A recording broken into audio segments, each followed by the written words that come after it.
Oke, selanjutnya adalah tentang sistem belanja di pusat grosir IU ya. Jadi sistem belanja di IU sebenarnya sama dengan sistem belanja grosir di Indonesia. Jadi kita tidak perlu terlalu khawatir atau takut bahwa harus mempelajari suatu hal yang baru. Sebenarnya sama, hanya ya kita harus mengakui bahwa bahasanya memang yang menjadi pembeda dan menjadi potensi kendala seperti itu ya. Dan berdasar pengalaman saya, sekalipun semua peserta pada awalnya takut dan khawatir tentang bahasa, toh pada akhirnya semua mengakui bahwa itu tidak melulu menjadi masalah ya. Jadi bahasa itu tidak menjadi masalah karena pada kenyataannya kita bisa berkomunikasi dengan berbagai cara ya. Jadi nanti kita akan bisa melihat sendiri atau Anda bisa melihat sendiri ternyata tidak perlu bisa bahasa Mandarin pun Anda bisa berkomunikasi dengan cara-cara yang ada seperti itu. Dan yang selalu saya tekankan, sekalipun ada masalah komunikasi, yang perlu kita ingat, kita ini sangat disambut dan dinantikan oleh para pedagang di tempat ini. Sehingga mereka akan berusaha semaksimal mungkin dengan segala cara supaya bisa mengerti maksud kita. Jadi entah itu menggunakan kalkulator, entah itu menggunakan translate tool, atau entah itu menggunakan bahasa isyarat dan lain sebagainya. Jadi segala cara akan mereka lakukan supaya bisa mengerti apa yang kita maksud. Ya, jadi jangan khawatir mereka akan marah atau jangan sungkan untuk menanyakan sesuatu karena saya yakin mereka sangat menantikan pembeli besar seperti kita. Jadi kita ini dari Indonesia, mereka tahu Indonesia adalah salah satu negara terbesar di dunia yang berarti pasarnya sangat luas, jadi peluangnya sangat besar. Jadi saya yakin mereka pasti sangat menyambut kita.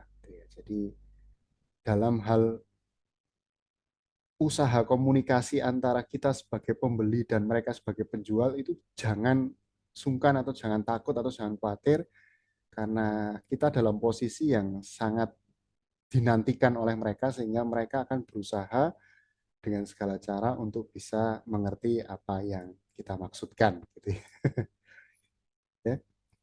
Oke, kita coba lihat dari gambar ini Anda bisa lihat ini adalah salah satu lorongnya. Di tempat ini kita punya banyak pilihan pabrik yang menyediakan barang yang kita cari dan sudah dikelompokkan sehingga memudahkan kita.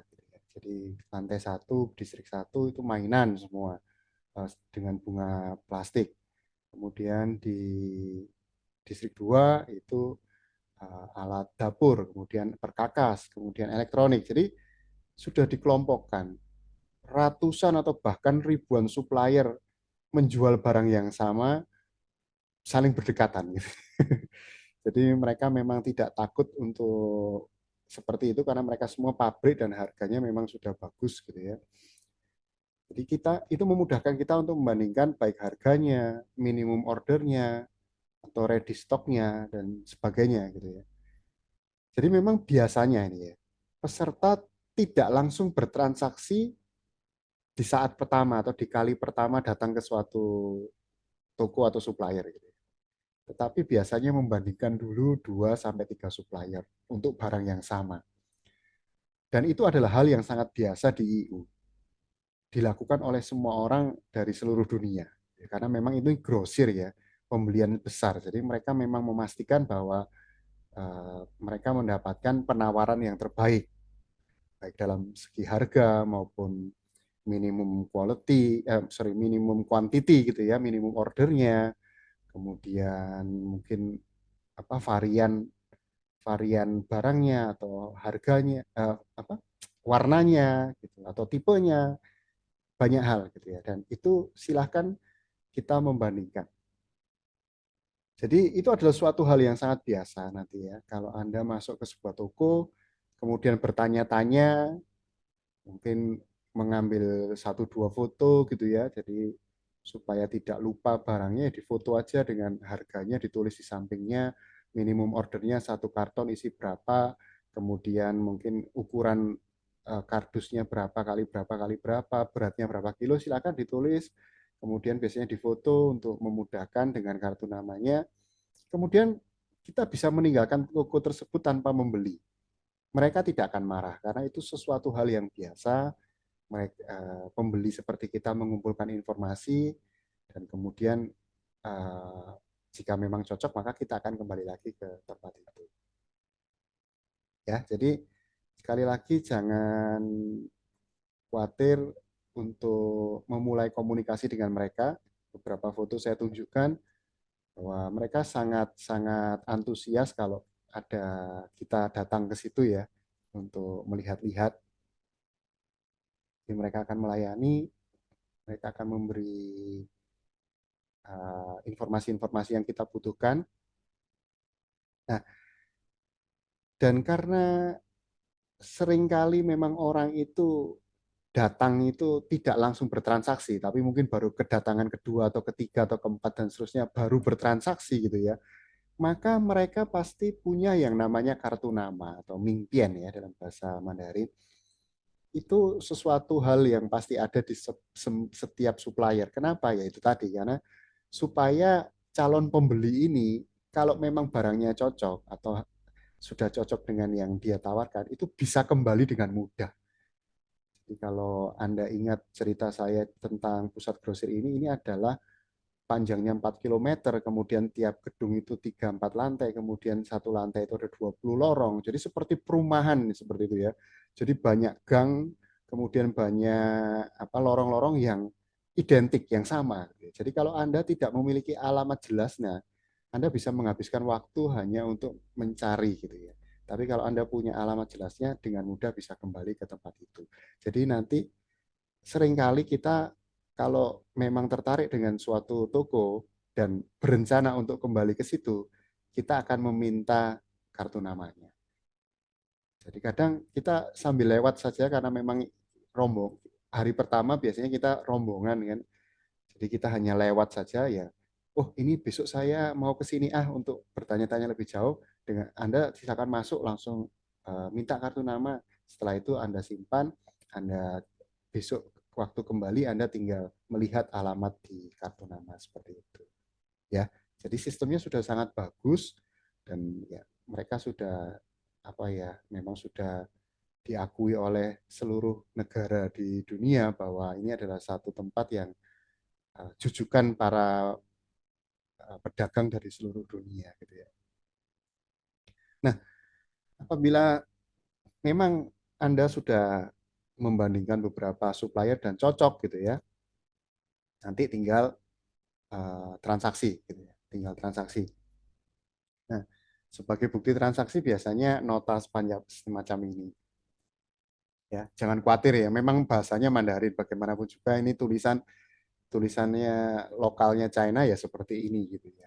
Jadi Anda tidak perlu khawatir, Anda catat saja, Anda beri catatan saja di samping-sampingnya misalnya, oh ini model yang Doraemon, ini model yang Hello Kitty, ini model yang apa Power Ranger gitu ya. Jadi Anda tulis saja dalam bahasa Indonesia di sampingnya sehingga nanti waktu barangnya sudah sampai di Indonesia, Anda bisa tahu oh ini yang Doraemon ini yang mana dan harganya berapa gitu ya. Jangan sampai nanti sampai di Indonesia 1 bulan lagi Anda bingung ini nota ini yang mana yang Doraemon, yang mana yang Hello Kitty gitu. Ya. Jadi silakan Anda gunakan saja, Anda tulis-tulis. Ya. Jadi kalau memang kita sudah menemukan barang yang kita cari, kita sebagai seorang pedagang atau pengusaha, kita akan perlu menghitung ini nanti kalau saya datangkan ke Indonesia itu untung apa enggak gitu ya. Jangan sampai Anda mendatangkan ke Indonesia barang yang tidak menguntungkan untuk Anda ya. Nah, untuk bisa menghitung kan Anda perlu tahu harganya dan biaya impornya sampai ke Indonesia. Gitu ya. Jadi kalau harganya ya Anda tanyakan langsung ke mereka dalam yuan atau dalam RMB atau renminbi ya. Kemudian kalikan aja dengan kurs yang berlaku hari itu. Kemudian jangan lupa Anda harus bisa menghitung biaya impornya dari China sampai ke Jakarta. Di ukurannya ya, sorry, kalau lewat laut itu pakai ukuran meter kubik ya, volume ya, panjang kali lebar kali tingginya. Kemudian kalau menggunakan udara itu menggunakan kilogram, ya kilogram. Jadi nanti ada cara-cara perhitungannya pasti dari saya di lokasi maupun guide yang lain akan bisa membantu Anda. Oh ini barang ini termasuk kategori apa, pajak bea masuknya berapa, sehingga bisa dihitung murni sampai ke Indonesia berapa. Nah dari situ Anda putuskan, oh modalnya sampai Jakarta ini bersihnya berapa, bisa dijual berapa sehingga wah ini menguntungkan untuk saya. Silakan Anda bisa memutuskan untuk melakukan pembelian atau transaksinya. Transaksinya mudah ya, tinggal ini aja Anda bilang Anda mau apa, nanti oleh si supplier akan ditulis di situ data-datanya, kemudian jumlahnya berapa, termasuk apa namanya total biaya, total harganya berapa. Nah, nanti kita tinggal kasih beri aja DP gitu ya, mungkin 10-20% gitu. Nanti pelunasannya tinggal kita siapkan di gudang gitu ya. Jadi itu yang sistem seperti itu yang sering kita lakukan. Jadi pada waktu kita transaksi itu kita hanya memberi DP atau down payment tanda jadi gitu ya, sebesar kurang lebih 10-20%. Sisanya nanti Anda siapkan pada waktu pengiriman barang ke gudang. Jadi biasanya kita 1 minggu di China atau di Yiwu ini kita akan buat hari terakhir itu sebagai hari ke gudang gitu ya, dan di gudang itu kita bisa menerima barang-barang yang dikirimkan. Jadi transaksi di hari pertama, kedua, ketiga dan seterusnya kita atur supaya dikirimnya di hari terakhir. Dari kita hari terakhir ada di gudang, kita bisa menerima langsung barangnya gitu ya. Jadi, oh barang saya sudah sampai. Oh barang saya seperti ini, ukurannya seperti ini. Anda bisa coba-coba hitung sendiri langsung sehingga benar-benar Anda bisa merasakan feel-nya gitu. Tetapi ya itu semua sebenarnya tidak perlu karena memang sistemnya ya sudah barang itu dikirim ke gudang, ya gudang sudah langsung dikirim ke Indonesia. Cuman karena kita memang rata-rata baru pertama kali, akan lebih menyenangkan, akan lebih melegakan kalau kita bisa langsung menerima orderan-orderan pertama kita di gudang gitu. Ya biasanya kita atur seperti itu. Nah, jadi eh, semua data-data itu nanti yang akan Anda tanyakan gitu ya. Anda perlu perlu apa? Minta informasinya dari supplier. Jadi supaya efektif biasanya kita bikin sistem seperti itu. Uh, karena memang barangnya tiap peserta ini memiliki barang yang berbeda gitu ya. Daripada jalan sama-sama malah tidak efektif waktunya, biasanya kami sebagai guide akan memberikan waktu, memberikan fleksibilitas. Silakan, Anda mau kemana saja silakan sesuai di lokasi apa pusat grosir ini.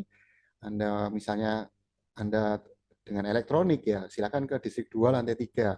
Kalau Anda mainan ya silakan distrik 1 lantai 1. Kalau Anda mau hijab atau busana muslim silakan ke distrik 4 lantai 3. Seperti itu.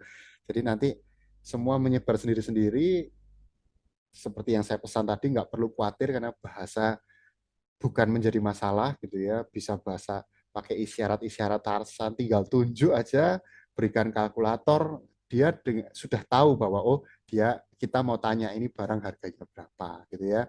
Kemudian bahasa-bahasa Inggris sederhana seperti price, kemudian color, kemudian one box, how many pieces gitu ya. Itu bahasa-bahasa yang standar. Nah, nanti kalau sudah membandingkan dan sudah cocok dengan salah satu supplier, mau melangkah untuk transaksi, deal gitu ya, dealing gitu ya, silakan Anda kontak saya atau guide yang ada di sekitar Anda untuk membantu Anda untuk melakukan transaksi boleh. Jadi supaya misalnya Anda ragu atau khawatir salah, maka saat transaksi Anda bisa minta didampingi oleh kami dari para guide yang mendampingi Anda. Seperti itu ya.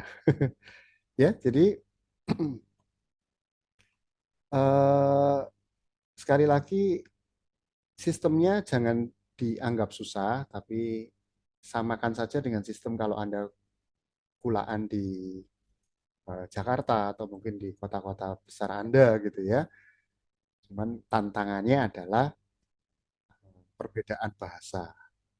Tapi jangan khawatir bahwa sudah saya sampaikan dari pengalaman saya, bahasa itu tidak menjadi masalah karena banyak cara untuk bisa berkomunikasi tanpa menggunakan bahasa. Dan bisa dengan kalkulator, bisa dengan bahasa tunjuk-tunjuk seperti itu ya. Dan biasanya kita di China juga bisa saling dengan mudah berhubungan lewat apa aplikasi chatting ya. Jadi kalaupun Anda membutuhkan bantuan komunikasi dengan mudah Anda bisa menghubungi saya ataupun guide yang lain untuk membantu Anda berkomunikasi. Oke, jadi jangan khawatir, semangat saja kita pasti bisa meraih peluangnya, kita pasti bisa berkomunikasi dengan baik. Terima kasih.